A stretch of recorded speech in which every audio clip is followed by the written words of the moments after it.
నమస్తే. ఇన్నాళ్ళు మీ సపోర్ట్ ని నాకు అందిస్తూ, మీ ప్రేమని నాకు అందిస్తున్న ప్రతి ఒక్కరికి కృతజ్ఞతలు. ఇప్పుడు చూడబోతున్న ఈ వీడియో కూడా ఖచ్చితంగా మీకు ఉపయోగపడుతుంది.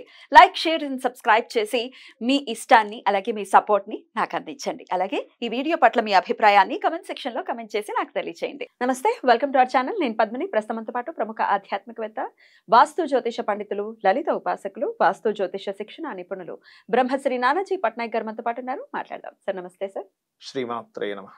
సార్, శ్రావణ మాసంలోనే ఉన్నాం. రెండవ శుక్రవారం రాబోతోంది. ఆగస్టు 1వ తారీఖున రెండవ శుక్రవారం. అయితే ఈ శుక్రవారానికి ఇంకొంత శోభని తీసుకొస్తోంది అష్టమి తిథి రావటం చేత. ఎగ్జాక్ట్లీ. సో శుక్రవారం అష్టమి తిథి. అష్టమి తిథి అమ్మవారికి చాలా ఇష్టమైనటువంటి ప్రీతికరమైనటువంటి తిథిగా చెప్తూ ఉంటారు. ఎందువలన అలాగే ఆ శుక్రవారం అష్టమి తిథిని ఎలా చేసుకోవచ్చు మీ ద్వారా? మీరు చాలా మంచి ప్రశ్న వేశారు. ఎందుకంటే ఎందువలన అష్టమి తిథి అన్నారు. ఇప్పుడు మీరు ఎగ్జాంపుల్, మీరు ఉన్నారు, మీ అబ్బాయి ఇలా ఉంటాడండి అని మీరు చెప్పినట్టుగా ఎవరైనా చెప్పగలరా? చెప్పలేను సార్, నేనే చెప్పగలను. మీరే చెప్పగలుగుతారు, మీ అమ్మాయి కానీ అబ్బాయి కానీ. అలాగే అమ్మవారే స్వయంగా చెప్పింది దేవి భాగవతంలో, అష్టమి, నవమి, చతుర్దశి నాకు ప్రీతికరమైనటువంటి తిథులు. ఆ రోజుల్లో నా యొక్క అనుగ్రహం ఎక్కువగా ఉంటుంది అని అమ్మవారు చెప్పింది.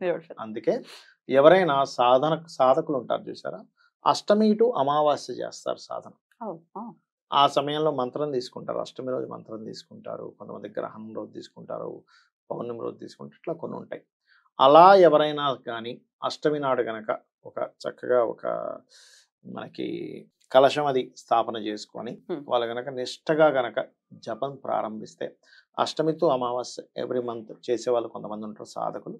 వాళ్ళకి అద్భుతమైనటువంటి దర్శనాలు కూడా, అమ్మవారి దర్శనాలు జరుగుతాయి ఆ సమయంలో చేసిన దానికి. ఆ 8 రోజులు, అష్టమి నుంచి అమావాస్య ఎగ్జాక్ట్లీ 8-9 రోజులు అవుతూ ఉంటుంది. అయితే ఇక్కడ కేవలం అష్టమి రావడం ఒక ఎత్తు అయితే, శుక్రవారం రావడం ఒక ఎత్తు, ఆ రోజు స్వాతి నక్షత్రం రావడం ఒక ఎత్తు, ఆ అష్టమి శుక్రవారానికి అధిపతి అయిన శుక్రుడు గురువుతో కలిసి ఉండడం ఒక ఎత్తు. ప్రస్తుతం గురువుతో ఉన్నాడు, మిథునంలో ఉన్నాడు. ఎప్పుడైనా శుక్రుడు కనుక గురువుతో కలిసి ఉన్నప్పుడు, గురువు దేనికి కారకుడు అంటే దేవతా సంబంధించిన ఎనర్జీ కారకుడు గురువు. దైవ బలము, గురు బలము అంటూ ఉంటాం. కాబట్టి ఎప్పుడైనా శుక్రుడు గురువుతో కలిసి ఉంటే ఎవరి జన్మజాతకంలో అయినా వాళ్ళకి అమ్మవారి యొక్క అనుగ్రహం కాస్త త్వరగా అందుతుంది. అందుకే చూడండి, జాతకం ఇందాక నేను ఒక ప్రశ్న కూడా చెప్పా, శుక్ర గురువులు కలిసి ఉన్నారు, నేను అయ్యాను నిత్య సంతృష్టి జాతకం అనేది ఎప్పుడు సాటిస్ఫాక్షన్ ఉంటాయి. ఎన్ని కోట్లు పోయినా పోతే పోయింది, సరే ఎవడు పట్టుకుపోతాడులే, పట్టుకుపోతాను పోతే పోయింది అనుకుంటావు. అంతకు మించి ఏం లేదు. ఐశ్వర్యం ఇంకేమైనా ఉంటుందా సార్? ఉండదు. 1000 రూపాయలు పోతే దాని మీద పడి ఏడుస్తుంటా, అయ్యో పోయింది పోయింది. ఆయనకి నేను అదే చెప్పా. వాళ్ళ మిసెస్ పాపం బాధపడుతుంది, ఏమండి మా ఆయనకి కెరీర్ ఇంకా సరిగా ఇది అవ్వలేదు, ఏదో బిజినెస్ చేస్తే ఇబ్బంది అవుతుంది, అప్పులు అయిపోయి. ఆయన మాత్రం ప్రశాంతంగా ఏదో 2 ఏళ్ళ నుంచి కొంచెం ఇబ్బందిగా ఉందండి, అన్ని కోట్ల అప్పు ఉన్నవాడు. అంటే ఏమిటంటే కోట్ల అప్పులు ఉన్నప్పుడు రియల్ ఎస్టేట్ దాంట్లో ఉన్నాడు, కన్స్ట్రక్షన్ దాంట్లో కామన్ అది.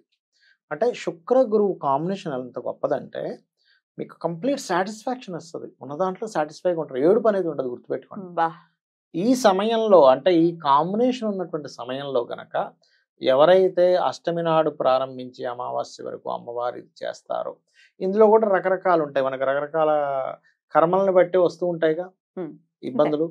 అలాగా మనం అప్పులే తీసుకుందాం, అప్పులే చేసామండి నాకు రావట్లేదు, క్లియర్ అవ్వట్లేదు అనుకునేవారు శివలింగం తీసుకొని శివలింగం మీద చక్కగా బిల్వపత్రాన్ని పెట్టి నమ్మకం చమకం వస్తే నమ్మకం చమకంతో, లేకపోతే విష్ణు మన ఓం నమ శివాయ అనే నామంతో చేసిన తర్వాత కూర్చొని ఓం అపర్ణాయే నమః ఈ అష్టమితో అమావాస్య వరకు రోజు చేయండి. కలశం పెట్టు, బిల్వపత్రం పెట్టి ఓం నమ శివాయ అని నీరు పోస్తూ అభిషేకం చేయండి. ఒక 108 సార్లు సరిపోతుంది. దాని తర్వాత అపర్ణాయ నమః. అయితే ఇక్కడ నేను ఎప్పుడు కూడా లెక్క పెట్టుకోవద్దని చెప్తాను, ఎందుకంటే లెక్క పెట్టుకోవడం మనం ప్రారంభిస్తే లెక్క మీదే ఉంటుంది, మనసు దాని మీదకి నిమగ్నం అవుతుంది. ఇంకోటి ఏంటంటే ఈ శివలింగం మీద మనం వేసేటప్పుడు అసలు ఆ నీటిని, ఆ శివుడి యొక్క లింగాన్ని టచ్ చేస్తున్న దాన్ని మీరు ఫీల్ అవ్వాలి. మంత్రం చేసేటప్పుడు కూడా ఎప్పుడైనా, ఇప్పుడు ఉదాహరణకు ఓం అపర్ణాయ నమః అని చేస్తున్నాం. అపర్ణ అంటే పర్ణములు విడిచిపెట్టినటువంటిది, అంటే ఎండిన ఆకు కూడా అమ్మవారు తీసుకోలేదు. దానికి అప్పులు తీర్చేతాలని కూడా దానికి పెద్ద వృత్తాంతం ఉంది. ఇక్కడ ఏంటంటే మీరు పిలుస్తున్నట్టుగా చేయాలి. ఇప్పుడు ఎగ్జాంపుల్ కెమెరామ్యాన్ ఉన్నారు, ఇప్పుడు ఎక్కడికో బయటికి వెళ్ళారు, ఎలా పిలుస్తాం? మంత్రాన్ని పిలుస్తున్నట్టుగా చేయాలి. ఏదో మంత్రం కూడా చేసేసుకోవడం కాదు. పిలుస్తున్నట్టుగా ఆ మంత్రం చేస్తే 100% ఆ చేసేటువంటి సాధకుడికి కనిపిస్తుంది దేవత. ఎలా సార్ ఇప్పుడు ఎట్లా పిలవాలి సార్ ఒకసారి చెప్పండి ఫర్ ఇప్పుడు మీరు ఎగ్జాంపుల్? పిలుస్తున్నారనుకోండి. మీ అబ్బాయినే పిలుస్తున్నారు. లేదా మీ అమ్మాయినే పిలుస్తుంది. పిలుస్తారా? పిలవరా? అగస్త్య అలాగే అని నేను పిలుస్తాను. పిలుస్తారు అప్పుడు కదా! అలాగే మంత్రాన్ని ఓం అపర్ణాయై నమః, ఓం అపర్ణాయై నమః అంటే అమ్మవారిని పిలుస్తున్నట్టుగా చేయాలి. పిలుస్తున్నట్టుగా చేయకుండా కేవలం మంత్రంలా చేస్తే కాదు. అలా మనసులో పిలుస్తున్నట్టుగా. ఇప్పుడు చూడండి ఎవరికైనా బాగా కష్టం వచ్చిందనుకోండి, వాళ్ళు మనసులో గట్టిగా అనుకుంటాడు భగవంతుడిని. ఎలా అయినా అమ్మా తీరాలి. నన్ను రక్షించు అని. అవును సార్. ఆ ఫీల్ తో చేయాలి. ఆర్ద్రత అంటారు. అలా చేయాలి మంత్రాన్ని.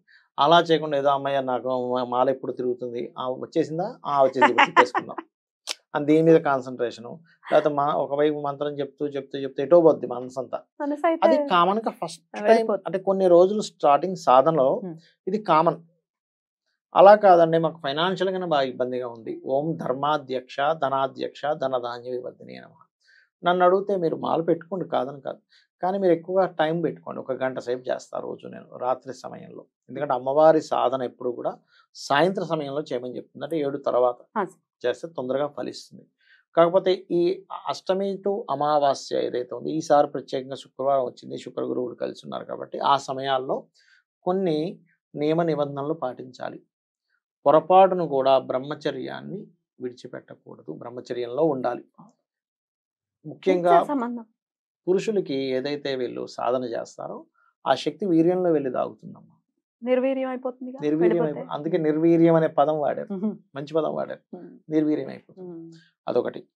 నేల మీద నిద్రపోవడం. నేల మీద అంటే మరీ భూమి మీద కాదు. కొంచెం చాప వేసుకుని పడుకోవడం. ఉదయం సాయంత్రం చేయండి జపాన్ని. ఓకే. అలాగే ఆ సమయంలో వీలైతే గనక ఒక అన్నాన్ని కూడా సపరేట్గా ప్రసాదం అమ్మవారికి ప్రసాదము కొబ్బరికాయ పెట్టి సపరేట్గా దానికి ఒక మంత్రం ఉంటుంది. యాక్చువల్గా బలి ఇచ్చే మంత్రం వేరే ఉంటుంది. బలి అంటే ఎంతసేపు మేకలు కోళ్ళు కొయ్యడం కాదు. అన్నాన్ని కూడా పెడతారు. కుంకుమతో కలిపితే అది అమ్మవారికి చూపించి దాన్ని ఏదైనా జంతువులకు పెట్టాలి మీరు. ఆవుకో కుక్కకో దేనికో. దాని వల్ల ఏమవుతుందంటే ఒకటి ఆ ప్రక్రియ వల్ల మీకు నెగటివ్ ఎఫెక్ట్ ఇంకో రూపంలో రావాల్సింది మిమ్మల్ని ఆటంకపరచడానికి పరచదు. ఉత్తన్నమే పెట్టేయమంటారా? హ్యాపీగా పెట్టచ్చు. హ్యాపీగా పెట్టచ్చు. లేదంటే నేను అడుక్కునే వాళ్ళకి ఇస్తానండి ఇచ్చేసేవచ్చు. తప్పేం లేదు. చేయొచ్చు. ఇవి ఖచ్చితంగా పాటించాలి. ఉదయం సాయంత్రం స్నానం చేసుకోవాలి 8 రోజుల పాటు. 8 రోజులు అమావాస్య వరకు. అమావాస్య పౌర్ణమి కదా సార్. మరి వచ్చే అష్టమి టు అమావాస్య నేను చెప్పేది. ఇప్పుడు కాదు. వచ్చే ఎప్పుడైనా అష్టమితో అమావాస్య గురించి మాట్లాడుకున్నాం. ఇదని కాదు. పౌర్ణమి కూడా చేసే వాళ్ళు ఉంటారు. తప్పేం లేదు. కాకపోతే అది అయితే పౌర్ణమి వచ్చినప్పుడు ఎలా చేస్తారు అంటే ఇప్పుడు అమావాస్యకి అయితే ఇట్లా చేస్తారు. పౌర్ణమి వచ్చినప్పుడు ఏం చేస్తారు అంటే పౌర్ణమి రోజు మనం ఎప్పుడు పౌర్ణమి చెప్పుకుంటాం చూసారా, చలివిడి తయారు చేసి చంద్రుడిని చూస్తూ చేసేటువంటి ప్రక్రియ ఒకటి ఉంటుంది.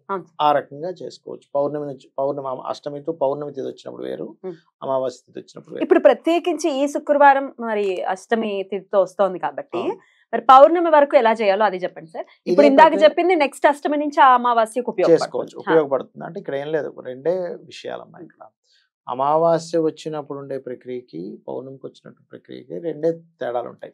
పూజా విధానం అంతా ఒకటే ఉంటుంది, మంత్రం ఒకటే ఉంటుంది. కాకపోతే పౌర్ణమికి ఏం చేస్తారంటే వీళ్ళు చనివిడి నైవేద్యంగా పెట్టి లలిత సహస్రనామాలు చేస్తారు. అమావాస్య రోజు ప్రత్యేకంగా మీకు గనక స్తోమత ఉంటే హోమం చేసుకుంటారు. అమావాస్య నాడు హోమం చేసుకోవడము, ఆ రోజు ఏదైనా గోశాలకు వెళ్ళి గోవులకు తినిపించడం చేయాలి. పౌర్ణమి కూడా రోజు కూడా వెళ్ళకూడదు అని కాదు, ఇది బలంగా పనిచేస్తుంది ఇక్కడ. అది రైట్ సార్. అప్పుల బాధల నుంచి ఫైనాన్షియల్ టర్బులెన్స్ ఏదైతే ఉందో చాలా మందికి ఉంది.